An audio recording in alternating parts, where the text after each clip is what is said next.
Okay, so have you ever had one of those days, everything's going fine, perfectly okay, and then bam, maybe someone just cuts you off in traffic, like really aggressively, or a coworker snaps at you for no reason, or you just get some, I don't know, unexpected email, and suddenly, boom, your whole mood, your whole day feels like it's just been hijacked. It's almost like you accidentally handed someone else the remote control to how you feel inside. It's frustrating, right? But what if it doesn't have to be like that? Seriously, what if you held the key, like an unshakable key to your own emotional state, so deeply that, well, nothing and no one, no event, no grumpy person could actually dictate how you feel inside?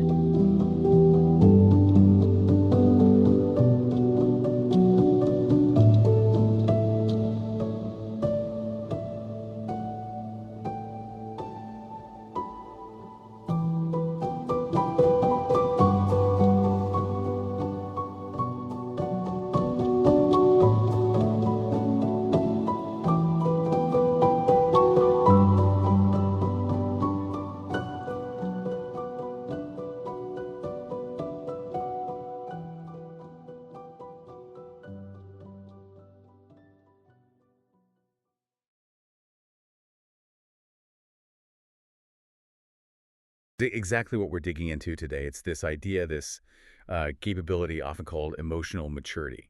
And it's really a profound shift, how we relate to our feelings, how we relate to the world. Yeah. And let's be clear, this isn't about like ignoring reality or plastering on a fake smile. Right, not toxic positivity. Not at all. Things happen, circumstances are real, absolutely. But your reaction to them, Mm-hmm. that internal world, that's what profoundly shapes your actual experience of the outside world. Yeah. We're going to unpack some, I think, really transformative insights into how this works practically. Okay, I like that. Practical. So let's maybe start with that story, man. It sounds like a good way in. Yeah, it's a great illustration. So imagine this scenario. Mm. Someone goes into a restaurant, maybe it's busy, picks up their food order, they sit down, ready to eat, and then realize, oh, I need sauce. Happens all the time, right? Totally. Standard. So they go back to the counter, ask politely for the sauce they need, and the staff member just snaps back. Yeah. Really rude, abrupt, demands a small fee for it. Ooh, okay. Awkward and annoying. Right, but delivered with this, like, totally unnecessary sharpness, real negativity. So what happens? Does the customer argue? Complain? Yeah. It probably would. Well, this is the pivot point. Instead of reacting, getting defensive, or letting that person's, bad energy infect them, the customer just takes a quiet breath, pauses, Okay. and then, without making a scene, just calmly pays. Get this, 10 times the amount asked for the sauce. 10 times. Wow. Okay, why? They just takes the sauce, goes back to their table and starts eating. Like nothing happened. Huh. Okay, I need the reasoning behind that move. Was it like a power play? A flex? That's what you might think, but no. When asked later, their explanation was simple and powerful.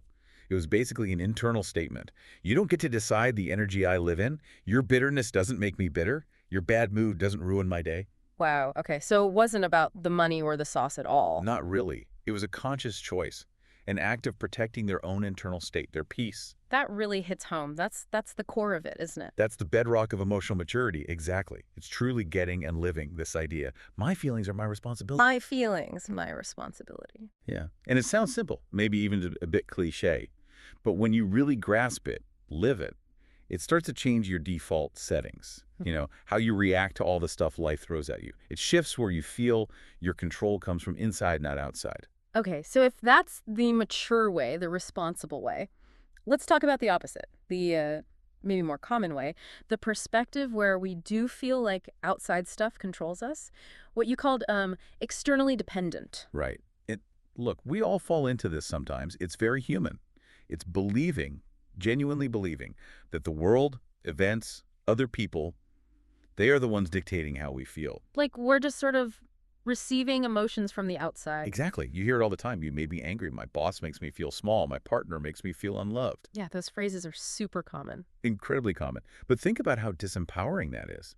You're essentially giving away the controls to your own internal operating system, letting external things run the show. Which contrasts so much with the other view, the emotionally mature one. Completely. Mm-hmm. Because those individuals really understand and operate from that principle. My feeling is my responsibility.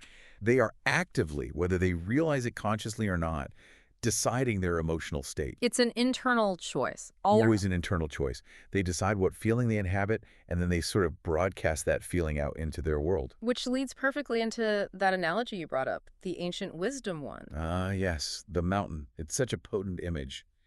This world is a mountain, and our actions are the shouts. The echo returns to us. It really paints a picture, doesn't it? If you stand there and just shout insults at a mountain, Yeah. it's not going to suddenly echo back compliments, is it? It gives you back exactly what you put out. If you're shouting complaints, lamenting, you won't hear joy echoing back. Precisely. And the parallel is direct. Your chosen emotional state, that's your shout. That's what you're projecting. And the world, it acts like that mountain. It echoes back the quality of your shout. So the reality we experience, the things that seem to happen to us, are often just reflections, echoes of our own internal state. Often, yes. It suggests our inner world literally helps shape our outer experience. It's a concept you see in psychology, too, how our mindset filters reality. Okay, let's make it even more concrete. You had another analogy, the juice glass. Ah, the orange juice test. Yeah. Right.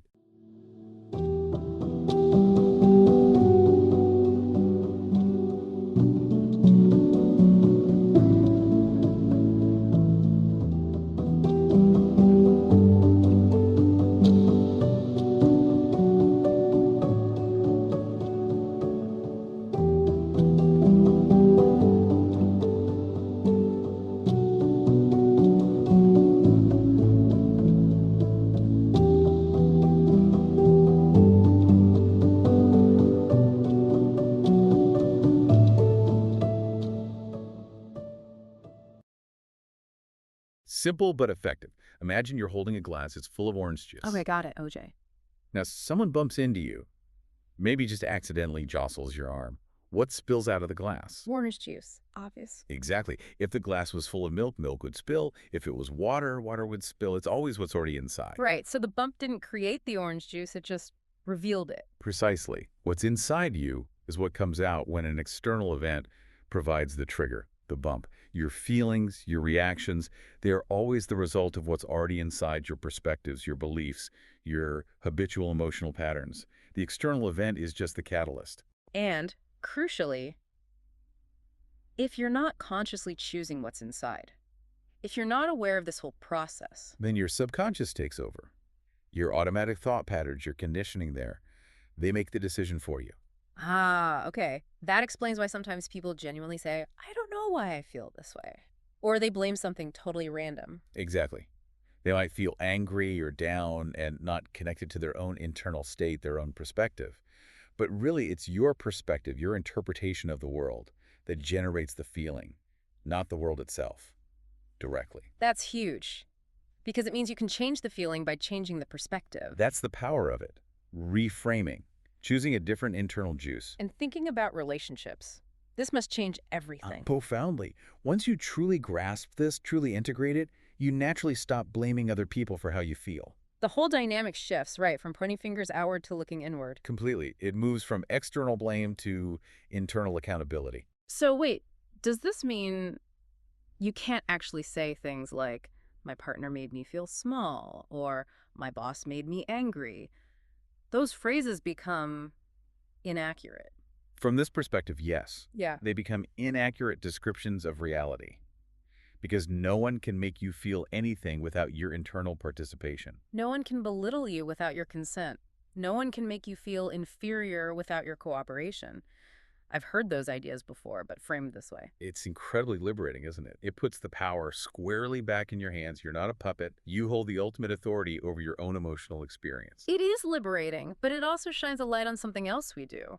That whole chasing external validation thing. Ah, yes. The praise or criticism trap. Yeah. It seems like they're two sides of the same coin, right? Yeah. If you let external praise lift you up, make you happy, Then external criticism will inevitably pull you down, make you sad or angry. you can't really have one without being vulnerable to the other. Exactly. Yeah. Think about how fleeting that external joy is.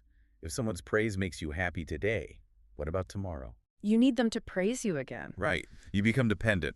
It's like you've handed them, I don't know, an old Atari joystick. Okay. Dating ourselves there, but yeah. And you're letting them control your mood, your energy levels, your feelings. It's an external control loop. And that sounds, well, honestly, kind of exhausting. And precarious. Like you're constantly needing that input from outside. It's outsourcing your well-being. Making your self-worth a hostage to what other people happen to think or say at any given moment, that is a sad way to live when you put it like that. And it leads us to, I think, the ultimate truth here, which can be hard to swallow sometimes, but it's crucial. Okay. No one else can truly make you happy, not in a deep, lasting way. The praise, the criticism, even from people you love dearly, your family, your partner, in the grand scheme of your core happiness, it's actually irrelevant. Irrelevant. That sounds harsh. Maybe secondary is a better word. It doesn't touch the core. What truly matters, what forms that core? It's internal. Yes. Your own satisfaction with your life, your self-acceptance, critically, your self-love. Think about it this way. If you don't genuinely love and accept yourself deep down, then all the love and praise from everyone else in the world, it can feel empty. It doesn't land. It doesn't fill that internal void. Exactly. But conversely, If you do have that self-love, that internal security and contentment, then someone else's disapproval or criticism. it might sting for a moment. Sure, we're human. Yeah. But doesn't fundamentally shake you. It doesn't define you. It kind of glances off. Because your foundation is solid within you. Precisely. And that internal state, that self-acceptance, that self-love, it connects you to a different kind of energy. Yeah. Higher, more resilient energy. And like attracts like. It's a simple, almost mystical, but observable law of life, isn't it? Ah. High energy attracts high energy. When you operate from a place of genuine self-worth, you tend to draw more positive experiences, more resonant people into your orbit. So if we were to boil down the main takeaway from this, what would it be? I think it's this. The most profound, the most reliable, the most lasting joy and love. They aren't out there somewhere to be found. They're within you. All that external stuff, the praise, the validation, the fleeting good feelings from outside, it's like decoration, frosting on the cake. Beautifully put. It's the decoration. Nice to have, maybe, but the cake itself, the real substance, the enduring nourishment, that's your internal state, your inner world. There's that quote you shared earlier from Rumi. Ah, yes. Mer. So beautiful. Don't buy the joy that comes to your heart from the world. That joy that comes from within your heart, that is true sweetness. True sweetness. I love that. Okay, so maybe a final thought for everyone listening. Something to chew on. How about this?